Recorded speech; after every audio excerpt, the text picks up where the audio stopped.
हिंदी साहित्य का आधुनिक काल, उस आधुनिक काल की विभिन्न धाराओं में आपने नाम सुना होगा। भारतेंदु युग, द्विवेदी युग, छायावाद, प्रगतिवाद, प्रयोगवाद, नई कविता। वस्तुतः इसे आधुनिक काल की जो इतनी धाराएं चली हमारे हिंदी साहित्य में, उसके पीछे कई कारक रहे हैं।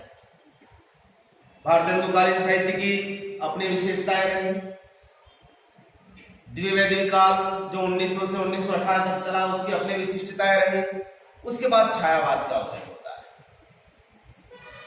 इस युग को समझने से पहले आपको द्विवेदी युग की वो विशेषताएं ध्यान में लानी होगी, जिसके बाद इस युग का अवतरण होता है। आचार्य महावीर प्रसाद द्विवेदी की जो पत्रिका सरस्वती 1903 में वो संपादक बनते हैं, तो एक मानक तय कर देते हैं कि मनोरंजन में केवल कवि का कर्म होना चाहिए, उसमें उचित उपदेश का मर्म होना चाहिए। क्यों रामचरितमानस हर कहीं सम्मान्य है, उसमें उचित उपदेश का प्राधान्य है। यानी उस कविता में, उस कालखंड की जितनी कविताएं आती है, उसमें आदर्श महत्व तत्व था। इतिहास के महत्वों का आधार बना करके रचनाएं, हमारे जो पौराणिक पात्र थे, महाकाव्य थे, उनके आधार पर उनकी रचनाएं थी। और कोशिश ये की गई कि समाज को एक अलग तरह का संदेश जाए।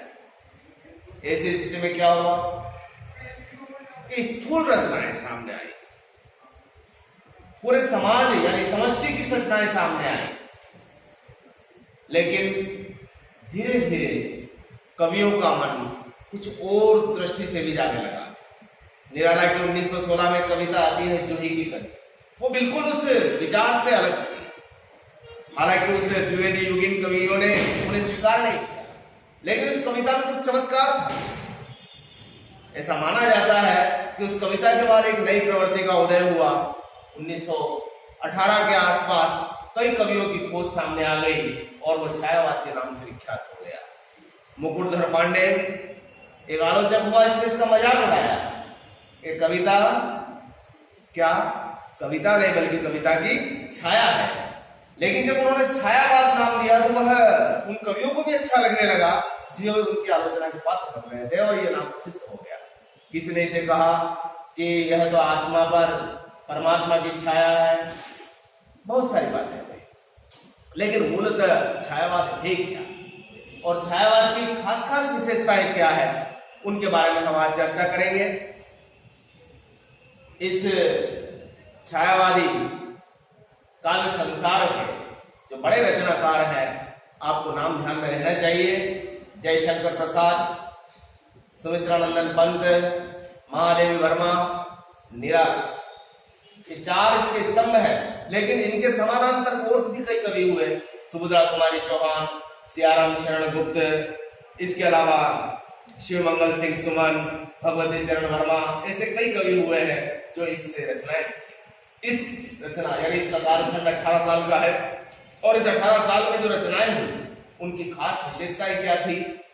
तो इस समय में रचे गए प्रमुख कृतियों की भी आप देखें तो उसमें क्या, पंत का पल्लव, निराला का परिमल, प्रसाद की कामायनी, निराला की सरोज स्मृति, राम की शक्ति पूजा, ऐसी महत्वपूर्ण कृतियां हुई जो हिंदी साहित्य की कालजयी कृतियां हो गई। उसमें जो विचार आए, उसी का आधार पर हम छायावाद की विशेषताओं की चर्चा कर रहे हैं। जो सबसे पहली विशेषता और महत्वपूर्ण विशेषता जिसके आधार पर छायावाद जाना गया, वह है प्रकृति प्रेम। पहली विशेषता इसकी प्रकृति प्रेम।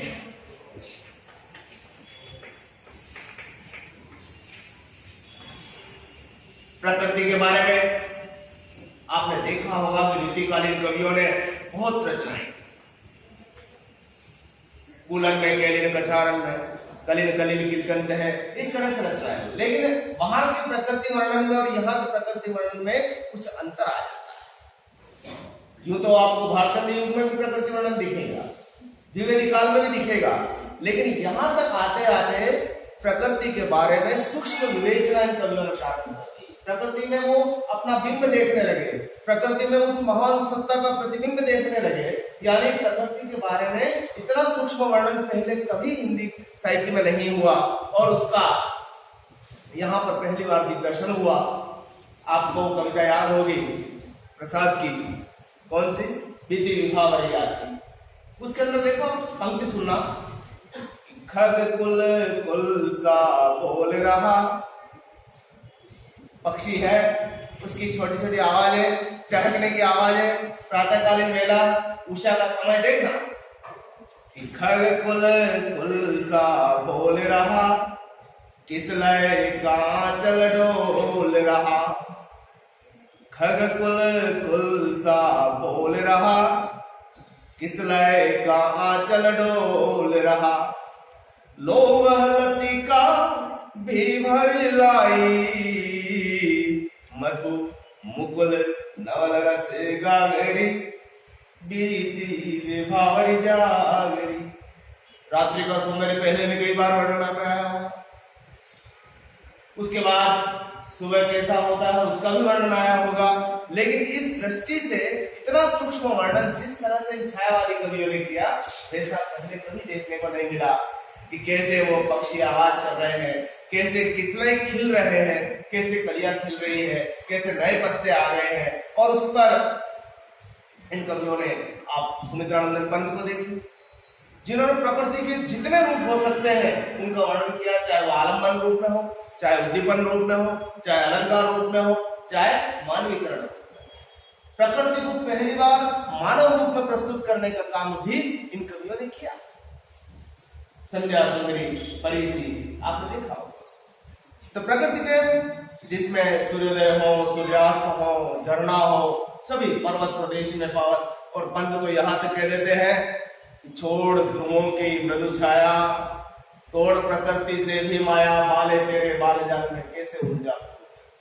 यानी सौंदर्य की प्रतिष्ठा जो रीतिकाल में उन लोगों ने की थी कि नारी सौंदर्य को ही सर्वस्व मान लिया, लेकिन पंत यहाँ पर उसे भी अस्वीकार कर देते हैं कि मेरे सामने पत्तों की सुंदरता है, प्रकृति की सुंदरता है, हे बालिके तेरे बाल जाल में मैं अपने रोज उलझा नहीं सकता। प्रकृति से प्रेम इन छायावादी कवियों को कितनी गहराई से रहा होगा, इसको आप देख सकते हैं।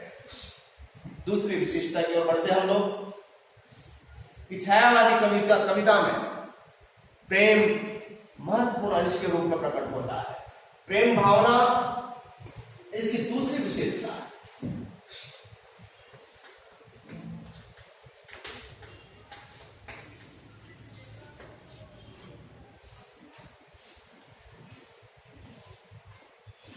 प्रेम के विविध रूप साहित्य के आरंभ से ही है। कबीर ने भी कह दिया, पोती बड़ी बड़ी जगमुआ, पंडित भयानक होय, ढाई आखर प्रेम का पड़े से पंडित होय। वहां पर प्रेम आया। भक्ति काल में प्रेम आपने पूरा वर्णन देखा होगा कि ईश्वर से वो लोग प्रेम कर लेते हैं। रीति काल में तो प्रेम का जितना वर्णन हो सकता है उन 200 सालों में उन कवियों ने किया है। प्रेम की पराकाष्ठा वहां पर पार हो चुकी। यहां का प्रेम थोड़ा सा कुछ गहराई लिए हुए है और ये प्रेम सांसारिक प्रेम से लेकर आध्यात्मिक प्रेम तक प्रकट हो जाता है। एक छोटे से बालक के प्रति भी प्रेम है, प्रेयसी के प्रति प्रेम है, तो परमात्मा के प्रति भी प्रेम है। आपने प्रसाद की वो पंक्ति पढ़ी होगी, वे कुछ दिन कितने सुंदर थे। निराला की अपनी पुत्री के प्रति, सरोज के प्रति जो प्रेम है वो भी आपने देखा है। और आध्यात्मिक प्रेम में मैं विरह का जलजात जीवन, विरह का जलजात महादेवी का प्रेम भी देखा है। ये प्रेम गहराई लिए हुए है और उस प्रेम में सात्विकता है और नारी का जो सौंदर्य है वहां पर भी सूक्ष्म रूप के साथ साथ उसके उदात्त प्रेम को। प्रसाद की एक कालजयी पंक्ति, नारी तुम केवल श्रद्धा हो, विश्वास रजत नग पंकल में, पीयूष स्रोत से बहा करो जीवन के सुंदर संकल में। इससे पहले द्विवेदी युग में कृष्णगुप्त ने कहा था नारी के बारे में, गमला जीवन हाय तुम्हारी यही कहानी, आंचल में है दूध आंखों में पानी। उसकी करुणावस्था का वर्णन किया, लेकिन यहाँ पर प्रसाद ने आते आते उसको प्रेम का स्वरूप किस रूप में दिया कि नारी तुम केवल श्रद्धा हो, अर्थात मनुष्य के पुरुष के जीवन को आगे बढ़ाने वाले हो। यदि वो पुरुष कुछ हासिल कर रहा है तो वो तुम्हारे माध्यम से। सरोज स्मृति में अपनी पुत्री के प्रति निराला का अपूर्व प्रेम इसमें प्रकट हो जाता है। इसी तरीके से प्रसाद अपनी विस्मृत यादों में, जिस समय वो अपनी पत्नी के साथ है, उसके बाद आपको नहीं रही, उन यादों को वो किस तरह से प्रकट कर रहा है, यहां पर प्रेम की गहराई उदात्त रूप में आती है। तो अगली भावना है सौंदर्य। और सौंदर्य के बारे में जो चित्रण है, पुराने कवियों के मन में अलग भावनाएं रही होगी, रीतिकाल में अलग भावनाएं रही होगी, यहाँ पर सौंदर्य की परिभाषा कुछ बदलती हुई सी दिखती है। तीसरी विशेषता जो छायावाद की है वो है सौंदर्य, सौंदर्य चित्रण।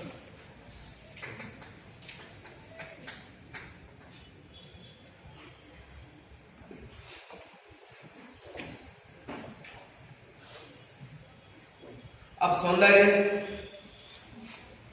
किसका, इनके बारे में यह कहा जा सकता है कि प्रकृतिवादी कवियों ने प्रकृति के सौंदर्य से लेकर के मनुष्य के सौंदर्य तक का चित्रण किया है। और वह न केवल बाहरी सौंदर्य बल्कि उसके आंतरिक सौंदर्य का भी वर्णन किया है। अब देखें प्राकृतिक सौंदर्य की पंक्ति देखना तो इसकी जयशंकर प्रसाद की, उषा सुनहरे तीर बरसती जय लक्ष्मी सी उदित हुई, उदय पराजित काल रात्रि में जल में अंतर निहित हुई। अब यहां देखिए सुनहरी उषा है, उसका सुंदर चित्र है, और हिमालय की उसी चोटी पर बैठा हुआ मनु भी है, और उसकी दृष्टि के साथ मनुष्य को जोड़ दिया। मनु को जोड़ते हुए वो सौंदर्य वर्णन कर रहा है। तो हिमगिरी के उत्तुंग शिखर पर बैठ शिला के शीतल जाम, एक पुरुष भीगे नयनों से एक रहा था प्रलय प्रवाह। अब वहां पर सृष्टि के क्रम की कथा है, सौंदर्य वर्णन उससे हिमालय का है, और उसके साथ होगी तरुण कथा और विधि विभावरी का तो मैंने बता ही दिया।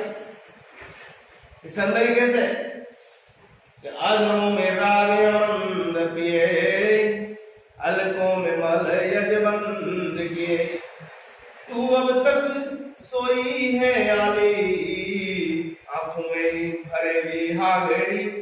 अब यहाँ पर उस नायिका का चित्रण है जो वो रात को देर से सोई और उसके रात विहाग उसकी आंखों में लहरा रहा है। तो सौंदर्य चारों तरफ से एक, और उसके साथ जो लक्षणा, लाक्षणिक सौंदर्य यानी लक्षणा शब्द शक्ति का प्रयोग करते हुए उसके अंदर शब्द चयन वगैरह काफी चीजें इसके अंदर थी। तो ये जो छायावादी कविता है, कला के रूप में और सौंदर्य के रूप में प्रकृति को बहुत सुंदर ढंग से प्रकट करते हुए मनुष्य के आंतरिक सौंदर्य का भी उद्घाटन करती है। पंक्तियां कामयनी का जो श्रद्धा का सौंदर्य प्रकट करते हुए कि नील परिधान विश्व कुमार, खुल रहा बदौलत खुला अंग, खिला हो जो बिजली का फूल मेघ गुलाबी रंग। यानी जगह जगह पर आप उसके अंदर देखोगे कि आप कहीं पर आलम्बन रूप में सौंदर्य है, कहीं उद्दीपन रूप में सौंदर्य और कहीं अलंकार रूप में सौंदर्य। जो अगली विशेषता आपको याद रखना चाहिए कि जिस समय यह कविता लिखी जा रही थी उस समय देश में आजादी का आंदोलन भी चल रहा है, और उस आजादी के आंदोलन के साथ ही यहाँ के रहने वाले लोगों की करुण कथाएं भी सामने आ रही थी। एक तरफ प्रेमचंद अपनी कहानियों में यहाँ के जनजीवन का चित्रण कर रहे थे, चाहे गोदान हो, गमन हो, सेवा सदन ऐसे उपन्यास। उसी समय समानांतर रूप से राष्ट्रीय सांस्कृतिक काव्यधारा चल रही थी जो देश के आजादी का आंदोलन की कहानी कर रही थी और लोगों को जागरूक कर रही थी। इन कवियों ने, छायावादी कवियों ने उस समय मनुष्य के मूल्य को पहुंचाया, पहचान कि मनुष्य क्या है, क्या हम मनुष्य मानवता का जीवन भी जी रहे हैं कि नहीं जी रहे हैं, हमारे साथ मानवीय व्यवहार भी हो रहा है या नहीं हो रहा है। मानवतावाद की प्रतिष्ठा इन कवियों का एक बड़ा लक्ष्य रहा, और चौथी विशेषता इनकी कविता में मिलती है मानवता।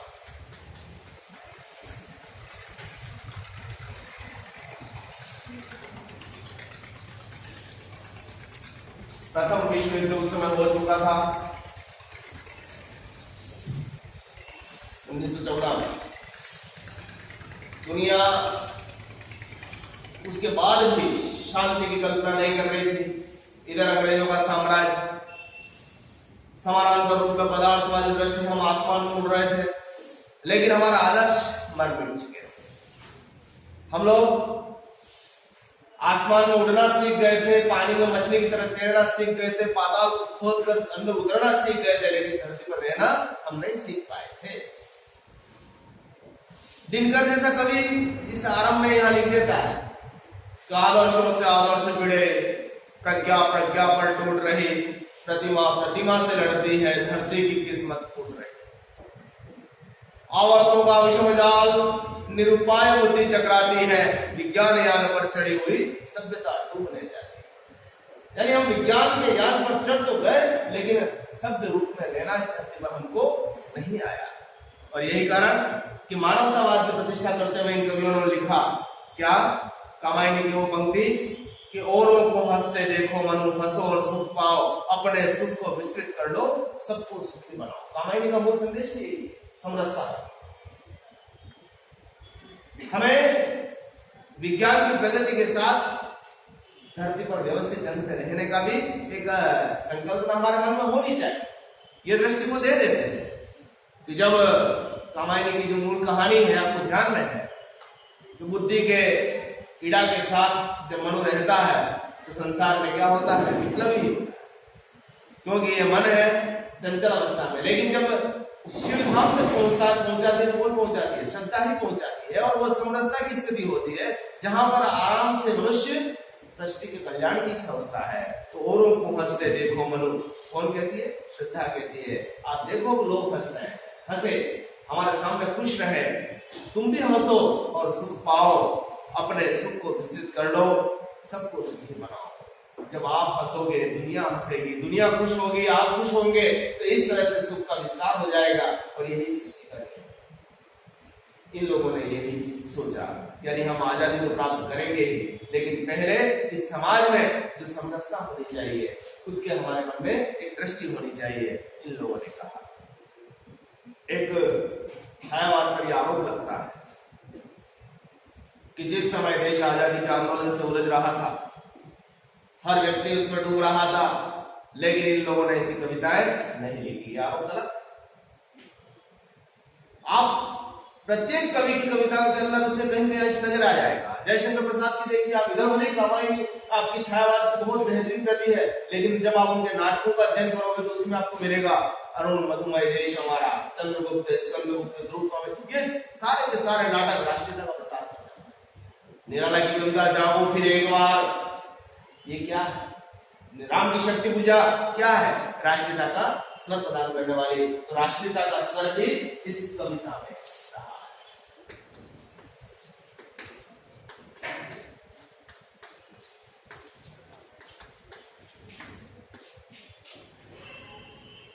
बूंदे रे हर कोनों के मुंह, हमने सुनी कहानी थी, खूब लड़ी मर्दानी में तो झांसी वाली रानी। सुभद्रा कुमारी चौहान इसी कालखंड की। चाह नहीं मैं सुरबाला के गहनों में गूंथा जाऊं, कौन कहता है, पुष्प के विलास में कौन कहते हैं, माखनलाल चतुर्वेदी कहता है। उस पद पर फेंक देना तुम फेंक, मातृभूमि पर शीश चढ़ाने, जिस पद जावे वीर आने। कभी कुछ ऐसी तान सुनाओ, कौन कहता है, बालकृष्ण शर्मा नवीन। वंदना के इन स्वरों में एक स्वर मेरा मिला दो, ऐसी कविता है राम नरेश। ये कविताएं आपको उस समय देश का आजादी के आंदोलन के साथ जुड़ी। इसके अलावा एक महत्वपूर्ण विशेषता है जो केवल द्विवेदी युग से छायावाद को अलग करने के लिए काफी है, और वो है वैयक्तिकता। यानी उससे पहले की कविता में कभी अपने लिए कविताएं नहीं लिखी गई, केवल समाज को ध्यान में रखकर ही कविताएं लिखी गई। इसका अगला बिंदु आता है वैयक्तिकता।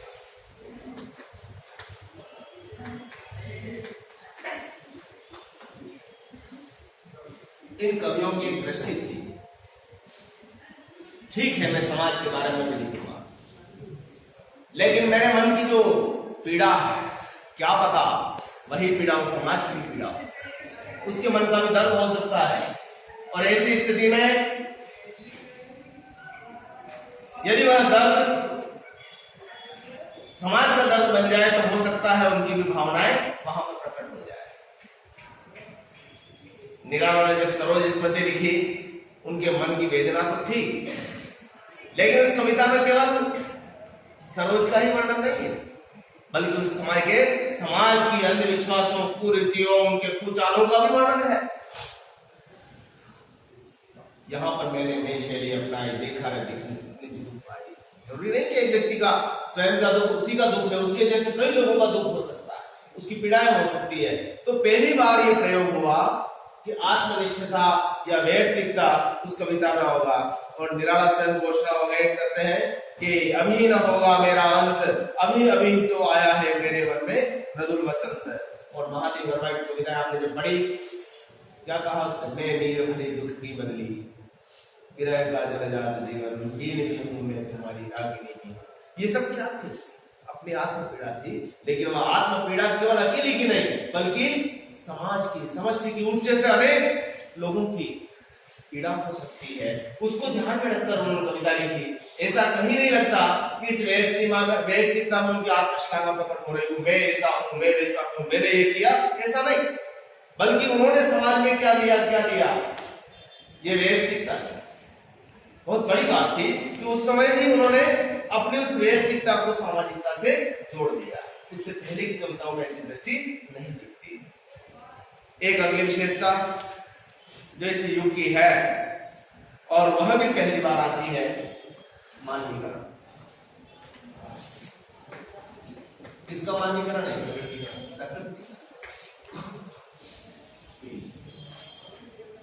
प्रकृति केवल फूल, पत्ते, पौधे, पहाड़, पर्वत ऐसा नहीं, बल्कि इन्होंने उसे पहली बार मनुष्य के रूप में देखा और उसका जो वर्णन किया, जैसे वसंत रजनी महादेव वर्मा की कविता आपने पढ़ी, उसमें क्या वसंत काल की रात्रि का एक युवती की तरह वर्णन है। संध्या सुंदरी निराला की कविता है, जिसमें संध्या को एक सुंदरी की तरह प्रकट होते हुए दिखाया गया, और उस तरह से कैसे कदम बढ़ाती है, कैसे वो आगे बढ़ती है, वो कविता उसमें आती है। इसके साथ कामायनी पंक्ति की, सिंधु से बरधरा वधु अब तनिक संकुचित बैठी सी। सिंधु से यानी प्रकृति का प्रलय हो गया है, और उसके बाद चारों तरफ पानी पानी, और उसके अंदर धरती ऐसी लग रही है कि जैसे कोई सेज हो, और धरती के स्वरूप कैसा कि जैसे कोई वधु किसी सेज पर बैठी हुई हो। सिंधु चारों तरफ सागर है, यानी एक तरह से प्रकृति को जीवन के साथ जोड़ करके उन्होंने उसको अपने साथ प्रकट किया।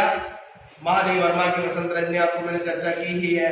दिवसा अवसान का समय, वो पंक्ति आपने पढ़ी ही है। कहो कौन तुम दमयंती सी तरु तल के नीचे सोई, क्या तुम्हें भी छोड़ गया अली ललसा निष्ठुर कोई। बंद की पंक्ति है। यहाँ पर वो उन सभी जीवन के तथ्यों को किसके साथ जोड़ देते हैं? प्रकृति के साथ जोड़ते हैं और मानवीय के रूप में प्रकट करते हैं। एक बिंदु जो इस छायावाद का वो है रहस्यात्मक।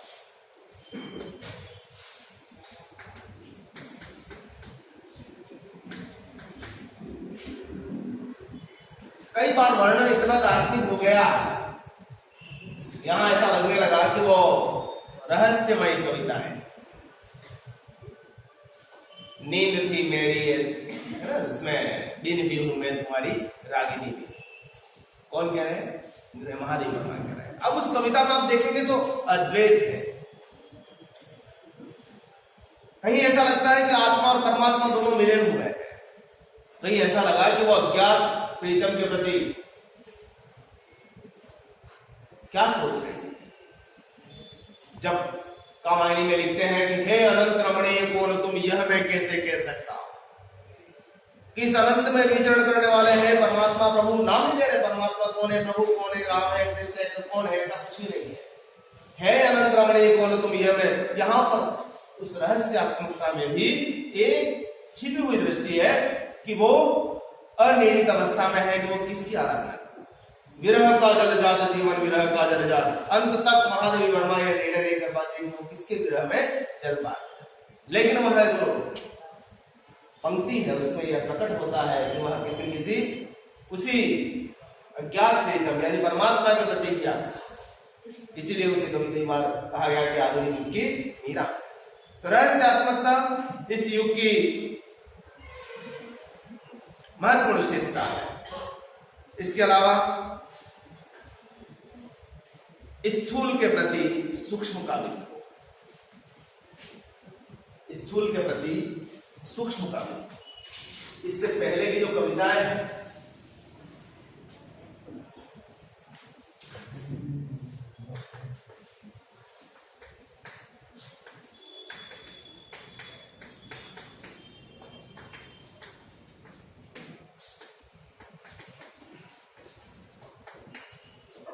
खासतौर से द्विवेदी युग की कविताएं, बड़ा नहीं है पाँव से बहती जिसमें रसार नहीं, वरदय नहीं है पत्थर है जिसमें स्वदेश का प्यार है।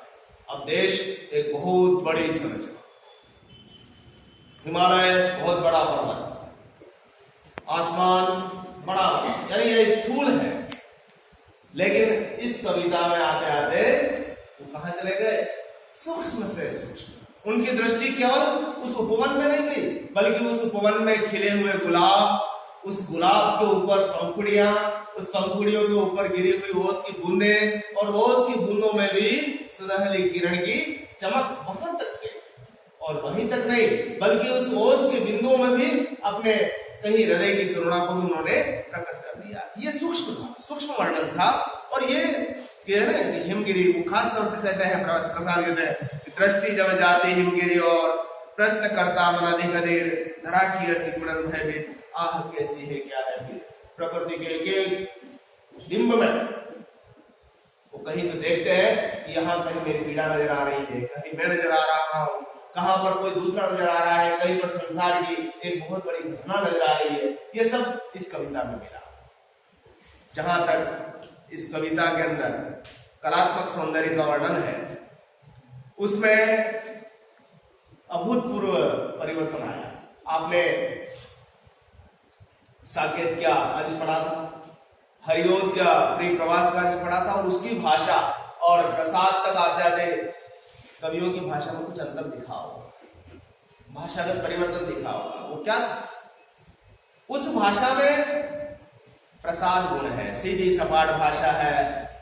सो बार धन्य वह एक लाल की माई, जिसने जना रस्सा भाई। उसमें कुछ भी लाक्षणिकता नहीं है, अविरा है, स्पष्टतया है। इस पंक्ति को पढ़ोगे आप उसका अर्थ सामने है। या हरिओद की ऊपरी प्रवास की, मेरे प्यारे नवजनक से कंज से नेत्र वाले, जाके आए मधुबन से ओन भेजा संदेशा, मैं प्रिय विरह में बावली हो रही हूं। ये पंक्ति क्या है? बिल्कुल अधूरा। लेकिन यहां आते आते छायावाद में उसके अंदर दार्शनिकता आ जाती है, लाक्षणिकता आ जाती है, व्यंजना आ जाती है।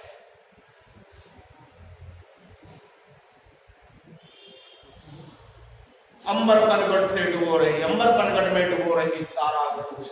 आप एक एक शब्द को जब देखेंगे तो लगेगा कि इसके अंदर कहीं रूपक है, कहीं अलंकार है, कहीं मानवीकरण है, और किस तरह से घटना। आप द्विवेदी युग की कविता में चले जाइए, वहां के नायक कौन मिलेंगे? कोई कोई महापुरुष होगा, कोई पौराणिक पात्र होगा, कर्ण होगा, परशुराम होंगे, इस तरह से होंगे। लेकिन यहां पर उन्होंने बिंब किसको बनाया? तारा घट उषा नागरी, अंबर पनघट में, पनघट पर जाते हुए पनिहारिन है। इसका वर्णन उससे पहले की कविता में ढूंढो, कहीं नहीं मिल रहा। निसंदेह अलंकार है, कौन सा? रूपक है, मानवीकरण है। लेकिन उसके साथ जो घटना जोड़ी गई वो भी आपको देखनी चाहिए। ये क्या भाषा शैली यहां पर कौन सी हो गई? लाक्षणिक पदावली हो गई, लाक्षणिकता, भाषा में लाक्षणिकता।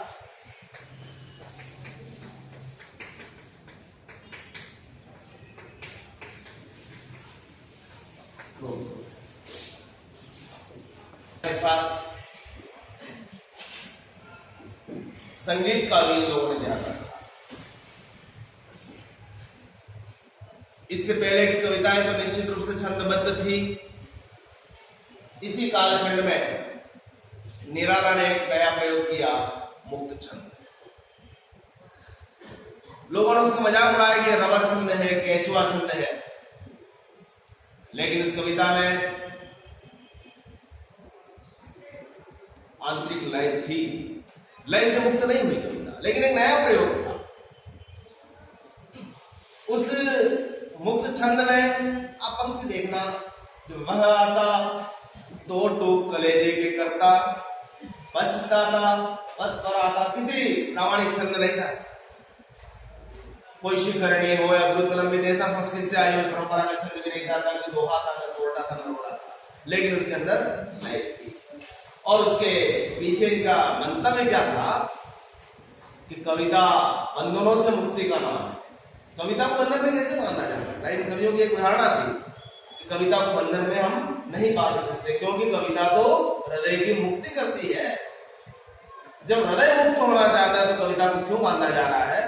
तो मुक्त छंद का प्रयोग भी इस कविता में बेनीर दुख की बत्ती, फिर वापस नीचे पंक्ति आती, लय तो है लेकिन मुक्त छंद का प्रयोग भी यहाँ पर है।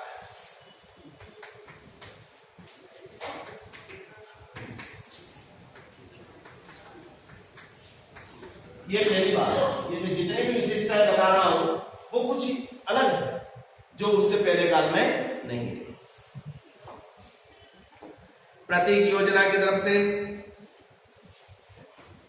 जितने प्रतीक परंपरागत थे उसमें भी कुछ प्रयोग हुए।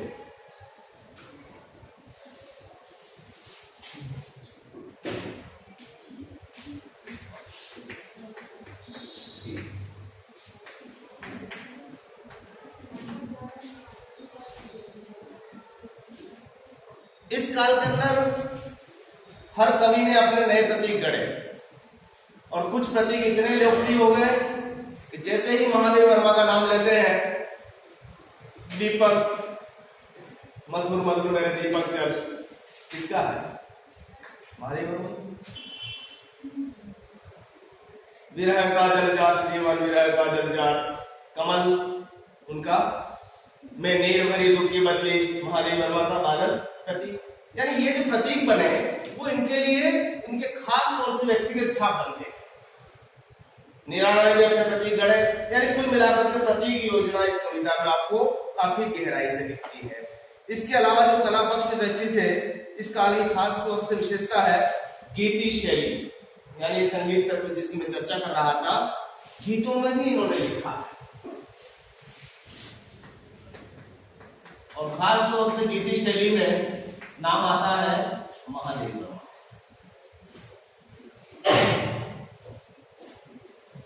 महादेव वर्मा ऐसा लिखने की जैसे कोई रागिनी पर आधारित कोई पंक्तियां, संगीत उसमें डूबा हुआ है। पंक्ति देखें आप, नींद थी मेरी अचल निस्पंद कण कण में, पंक्ति पढ़ी ना आपने? संगीत कैसे देखो कि नींद थी मेरी अचल निस्पंद कण कण में, प्रथम जागृति थी जगत के प्रथम स्पंदन में, प्रलय में मेरा पता पद चिन्ह जीवन में, शाप हूं जो बन गया वरदान बंधन में, कुल भी हूं कुलहीन प्रवाहिनी भी हूं, बीन भी हूं मैं तुम्हारी रागिनी भी हूं। यह कोई परंपरागत छंद नहीं, जैसे कोई मंच पर गाया वाला गीत हो सकता है, लोगों को आकर्षित करने का गीत हो सकता है, इस गीत के अंदर संगीत के सारे गुण है, गहता है, आत्मनिष्ठता है, अनुभूति है, स्वर है, ये सब इस छायावादी कविता में आपको दिखाई देगा। इस तरह से विरह का जल जात ये भी एक गीत में है। इसी तरीके से धीरे धीरे उतर चली, पंत ने भी ऐसे ही पंक्तियां लिखी। इस तरह से कामायनी तो पूरे छंदबद्ध है ही, प्रसाद ने कई गीत लहर के अंदर से मिलेंगे। ये सब चीजें इस छायावाद को प्रकट कर देती है। तो कुल मिलाकर के इस 18 साल के कालखंड में प्रगतिवाद के उदय से पहले जो इन कवियों ने स्थापनाएं दी है, ऐसा माना जाता है कि भक्ति काल के बाद कोई शिल्प की दृष्टि से उच्च कोटि का कविता आती है तो इसी दृष्टि में है, इसी काल में है। कामायनी आपका इस कालखंड का महत्वपूर्ण ग्रंथ है, जिसे महाकाव्य तक श्रेणी में माना गया है। और महाकाव्य में तो जो परंपरागत चीजें थी, यहाँ पर पहली बार मन की वृत्तियों को आधार बना करके सर्ग रचना हुई। कामायनी इस हिंदी साहित्य की अमूल्य निधि बनी। पल्लव और परिमल ये दोनों काव्य संग्रह प्रकृति वर्णन के उत्कृष्ट वंजना है। महादेव वर्मा जो वेदना का स्वर अपने कविता में प्रमाणित करती है, ये साक्षात मीरा का दूसरा रूप है। यानी कुल मिलाकर के ये जो कविता है छायावाद और छायावादी कविता के अंदर जो प्रवृत्तियां हैं वह अपने हिंदी साहित्य की एक अनमोल विशिष्टता है। हमको उसी दृष्टि से इसको देखना चाहिए।